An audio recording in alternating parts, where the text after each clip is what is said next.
ठीक हो गया बच्चों, मैंने आप लोगों को यहाँ पे क्या क्या हाई यील्ड एमसीक्यू पॉइंट्स बताएं कि अगर खाली इन्फेक्शन है तो वो सिर्फ इन्फेक्शन है, अगर इन्फेक्शन के साथ ऑर्गन डिसफंक्शन आ रहा है, ऑर्गन अफेक्ट हो रहे हैं, तो उसको हम बोलेंगे कि ये सेप्सिस है।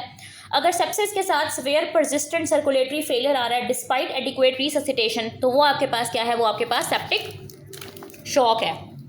फिर आपने क्लिनिकल डेफिनेशन देखनी है कि अगर suspected infection plus greater than 2 clinical feature कि systolic blood pressure less than 100, GCS less than 14, respiratory rate greater than 22 per minute है, तो वो सेप्सिस है। ये इसकी क्लिनिकल डेफिनेशन है। और सेप्टिक शॉक का क्राइटेरिया क्या है कि आपको सेप्सिस है, आपने एडिक्वेट फ्लूइड रिससिटेशन दी, लेकिन फिर भी आपको हाइपोटेंशन है और आपको इतनी हाइपोटेंशन है कि आपको वेजोप्रेसर्स लगाने पड़े हैं पेशेंट को ताकि उसका mean arterial pressure greater than 65 हो सके। मीन आर्टीरियल प्रेशर क्या होता है, the pressure available to perfuse the organs, के ऑर्गन्स तक खून पहुंचाने के लिए जितना प्रेशर चाहिए होता है ना, उसको मीन आर्टीरियल प्रेशर बोलते हैं। इसके बड़े फॉर्मूले होते हैं कैलकुलेट करने के लिए, हमें उसकी डिटेल में जाने की जरूरत नहीं है। और जो पर्सन का लैक्टेट होगा वो ग्रेटर देन 2 मिलीमोल पर लीटर होगा। नॉर्मली 0.5 से 2 या 2.2 तक होता है, लेकिन पेशेंट का ग्रेटर देन 2 है, इसका लैक्टेट बढ़ रहा है। लैक्टेट बेसिकली आपके पास एक मार्कर होता है सिवेरिटी का और मेटाबॉलिक स्ट्रेस का, कि आपका जो टिश्यूज़ हैं वो स्ट्रेस में जा रहे हैं, टिश्यूज़ को प्रॉपर ऑक्सीजन नहीं मिल रही, ऑक्सीजन कम होती है तो लैक्टेट बढ़ना शुरू कर देता है। ठीक है, ऑक्सीजन डिलीवरी या ऑक्सीजन के साथ कोई प्रॉब्लम होती है तो लैक्टेट बढ़ना शुरू कर देता है। अगर 2 से ऊपर जा रहा है तो मतलब टिश्यू परफ्यूजन ठीक नहीं है। और मीन आर्टीरियल प्रेशर को आपने 65 करने के लिए आपको वेजोप्रेसर्स लगाने पड़े हैं, नॉर्मल फ्लूइड से काम नहीं चल रहा, तो ये सेप्टिक शॉक है। अब मुझे बताएं कि यहाँ तक आप लोगों को सेप्सिस और सेप्टिक शॉक की समझ आई है? समझ आई है तो फिर हम लोग आगे चलते हैं। यस।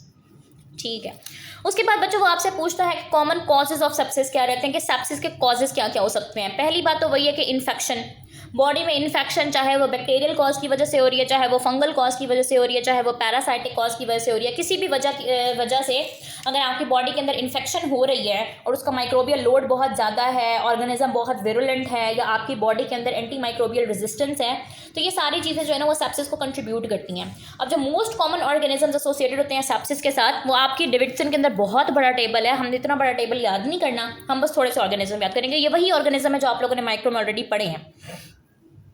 जैसे आपके पास क्या आ जाता है, स्टैफ ऑरियस आ जाता है। स्टैफ ऑरियस आपको पता है बहुत विरुलेंट ऑर्गेनिज्म होता है, और ये आपके पास क्या करा रहा होता है, एंडोकार्डाइटिस, स्किन और soft tissue infections, necrotizing fasciitis या कैथेटर वाली इन्फेक्शंस करा रहा होता है। ठीक है, फिर आपके पास कोगुलेज नेगेटिव स्टैफ को कहा जाते हैं, ये इंट्रावास्कुलर जो डिवाइसेस होती हैं, कैथेटर्स होते हैं, उनके साथ एसोसिएटेड होता है। यूरिनरी ट्रैक इन्फेक्शन के साथ एसोसिएटेड होता है। स्ट्रेप्टोकोकस निमोनिया आपके पास निमोनिया या मेनिंजाइटिस करा रहा होता है। निमोनिया बहुत इंपॉर्टेंट एक एग्जांपल है, निमोनिया हो गया, यूटीआई हो गए, इनके बाद बहुत ज़्यादा चांस होता है कि पेशेंट जो है ना वो सेप्सिस में जा सकता है या उसको सेप्टिक शॉक हो सकता है। अभी कुछ दिन पहले मैंने आप लोगों को सेप्टिक आर्थराइटिस पढ़ाया था बच्चों, उसमें भी तो यही हो रहा था ना कि बॉडी में बैक्टीरिया जो है ना वो कहीं से ट्रैवल करते हुए आप जॉइंट तक आ रहे थे और जॉइंट के अंदर आके जो है ना वो उसका डिसफंक्शन कॉज कर रहे थे। ठीक है, फिर आपके पास स्ट्रेप्टोकोकाई आ जाते हैं। स्ट्रेप्टोकोकाई में नेक्रोटाइजिंग फेशियाइटिस मैंने आप लोगों को पढ़ाया था, ये एक ऐसी इन्फेक्शन है which can lead to sepsis.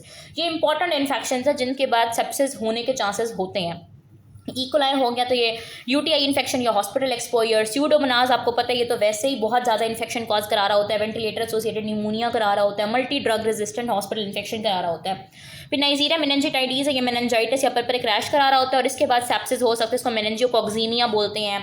ठीक है, फिर ये हमारे पास जो है ना कैप्नोसाइटोफेगा है, ये डॉग बाइट वगैरह के साथ एसोसिएटेड होता है। क्लॉस्ट्रीडियम डिफिसाइल है, ये कोलाइटिस वगैरह के साथ। माइकोबैक्टीरियम ट्यूबरक्लोसिस, अगर एचआईवी का पेशेंट है, इम्यूनो कॉम्प्रोमाइज है, तो उसके अंदर सेप्सिस होने का चांस बहुत ज़्यादा है। इसको बस आप लोगों ने एक दफ़ा रीड आउट कर लेना है। आपसे अगर पूछेंगे तो ज़्यादातर वो बैक्टीरिया का ही पूछेंगे, आपसे स्टैफ ऑरियस पूछ सकते हैं, आपसे स्ट्रेप्टोकोकस निमोनी पूछ सकते हैं। ठीक है, आपसे ये इंपॉर्टेंट ऑर्गेनिजम्स ही पूछेंगे। नाइजीरिया मेनिंजाइटिस पूछ सकते हैं। इसके अलावा फंगस में आप लोगों ने कैंडिडा याद रखना, आपको पता है कैंडिडा एक अपॉर्चुनिस्टिक पैथोजन होती है।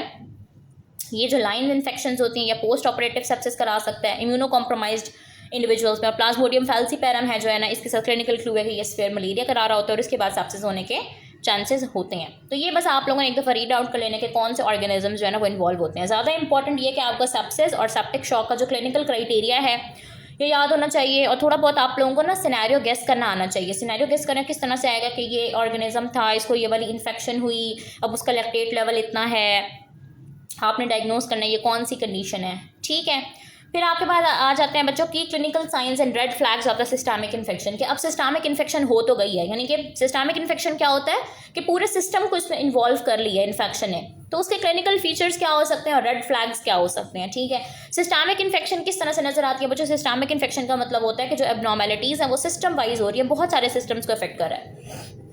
तो कुछ तो आपको जनरल फीचर्स मिलेंगे, जैसे आपको फीवर या हाइपोथर्मिया मिल सकता है, बुखार भी हो सकता है, पेशेंट का टेम्परेचर बहुत ज़्यादा भी हो सकता है, कम भी हो सकता है। ठीक है, पहले पहले जब वेजोडाइलेशन होगी, जैसे मैंने आपको बताया कि इन्फ्लेमेशन बहुत ज़्यादा हो रही होती है, इन्फ्लेमेटरी मीडिएटर्स रिलीज हो रहे होते हैं, तो पहले पहले होगी वेजोडाइलेशन। जब वेजोडाइलेशन होगी तो हर जगह पे खून ज़्यादा पहुंचेगा, तो उसके नतीजे में जो है ना वो फीवर हो सकता है। और बाद में जब मीन आर्टीरियल प्रेशर कम हो जाता है, जब हाइपोटेंशन हो जाती है, जब ब्लड प्रेशर कम हो जाता है, तो बाद में जो है ना वो एक्सट्रीमिटीज़ कोल्ड हो सकती हैं, यानी कि पर्सन के जो हाथ पैर हैं वो ठंडे पड़ने स्टार्ट हो जाएंगे। तो ये कुछ क्लिनिकल फीचर्स होंगे जो आप बेड साइड टेस्ट में भी अभी मैं आगे पढ़ाऊंगी। चिल्स या राइगर्स हो सकते हैं, ठीक है, बंदा कपकपा सकता है, उसको सर्दी लग सकती है। टेकेपनिया, उसका जो रेस्पिरेटरी रेट है वो इंक्रीज़ हो सकता है, क्योंकि पर्सन को जो ऑक्सीजन है वो उसके टिश्यूज़ को पूरी नहीं मिल रही। जब ऑक्सीजन आपके टिश्यूज़ को पूरी नहीं मिलती तो आपकी बॉडी कंपनसेट करने के लिए तेज़ तेज़ सांस लेना शुरू करती है, ताकि ऑक्सीजन ज़्यादा से ज़्यादा अंदर आए। तो वो तेज़ तेज़ सांस लेने की वजह से रेस्पिरेटरी रेट इंक्रीज़ हो जाएगा। और टैकीकार्डिया, दिल की धड़कन बढ़ सकती है। दिल की धड़कन क्यों बढ़ेगी बच्चों? क्योंकि जब आपके पास ब्लड प्रेशर कम होता है तो आपका दिल ज़्यादा पावरफुली और ज़्यादा जल्दी जो है ना वो कॉन्ट्रैक्ट और एक्सपैंड करना, यानी हार्ट की contractions, number of contractions of heart increase हो जाती हैं ताकि कंपनसेट किया जा सके। तो ये आपके बॉडी के कंपनसेटरी रिस्पॉन्सेज होते हैं बेसिकली। दिल की धड़कन बढ़ जाएगी, रेस्पिरेटरी रेट बढ़ जाएगा, चिल्स, राइगर्स, फीवर, हाइपोथर्मिया। अब रेड फ्लैग्स क्या हो सकते हैं? रेड फ्लैग वही है बच्चों जो आप लोगों को पहले क्राइटेरिया बता दिया है कि बीपी अगर बहुत ज़्यादा फॉल कर रहा है, ब्लड प्रेशर अगर बहुत ज़्यादा फॉल कर रहा है, या ब्रेन ऑल्टर हो रहा है, ठीक है, जो इन्फेक्शन है वो आपके दिमाग तक जा रही है, या बंदे का कॉन्शियसनेस लेवल अफेक्ट हो रहा है, जीसीएस अफेक्ट हो रहा है, ठीक है, साथ में उसके ब्रीदिंग प्रॉब्लम्स आ रहे हैं, उसका रेस्पिरेटरी रेट बहुत ज़्यादा इफेक्ट हो रहा है, तो यही रेड फ्लैग्स हैं। ठीक है, ब्लड प्रेशर, ब्रेन और ब्रीदिंग। फिर मैं आप लोगों को बताती हूँ कि क्या क्या जो है ना वो इसके क्लिनिकल साइन सिम्टम रहते हैं। वही बात है बच्चों, हाइपोटेंशन, उसका systolic blood pressure less than 100 रहेगा, सर्कुलेशन इनएडिक्वेट होगी, ऑल्टर्ड मेंटल स्टेटस हो सकता है, जीसीएस 14 से कम हो सकता है, confusion, reduced alertness, disorientation, drowsiness, ठीक है, मतलब बहुत कन्फ्यूज सा नजर आएगा। टेकेप्निया, उसका रेस्पिरेटरी रेट बढ़ सकता है। क्यों बढ़ सकता है? क्योंकि ऑक्सीजन की डिलीवरी प्रॉपर नहीं है, उसको कंपनसेट करने के लिए बॉडी जल्दी जल्दी सांस लेगी, तो रेस्पिरेटरी रेट ग्रेटर देन 22 हो सकता है।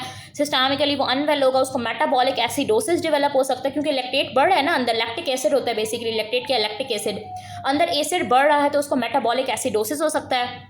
उसको भी कंपनसेट करने के लिए बंदे का सांस जो है ना वो जल्दी जल्दी तेज़ तेज़ देना शुरू करेगा, रेस्पिरेटरी रेट उसका बढ़ना शुरू करेगा, उसकी हार्ट बीट बढ़नी शुरू होगी। ठीक है, फिर आपने ऑर्गन डिस्फंक्शन के साइंस देखने होते हैं। ऑर्गन डिस्फंक्शन के साइंस आपको विजिबली क्या दिख सकते हैं कि जो किडनीज़ हैं उनमें रिड्यूस यूरिन आउटपुट, पर्सन जो है ना उसका यूरिन आउटपुट बहुत कम हो सकता है। नॉर्मली आई थिंक 0.5, पता नहीं, मुझे नॉर्मल नहीं याद, बस इतना याद रखो कि जितना उसका यूरिन आउटपुट होना चाहिए ना उसका कम हो जाएगा यूरिन आउटपुट। क्रिएटिनिन राइज करना